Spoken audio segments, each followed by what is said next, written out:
Wala kuna watu wanaongoza kuoa, anaangalia mwanya, mguu wa nini? Wabia.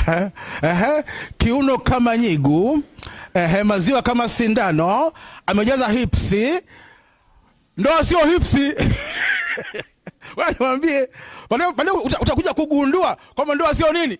Ndoa sio hipsi, ndoa sio maziwa kama sindano, ndoa sio kiuno kama nyigu. Ndoa ni kingine. Utakuja kujua kwamba kumbe unataka mwanamke mwenye akili, mwenye busara, mwenye mchapakazi. Hipsi hazina mchango katika maisha ya ndoa. Haziongezi budget wala hazichangii budget. Yaani habari ya jioni.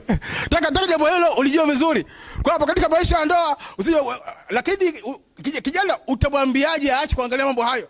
Ameona binti anapita hapo, amevalia vizuri, asema huyu. Sababu lakini huyu mvivu, asema huyu mvivu, asema huyu.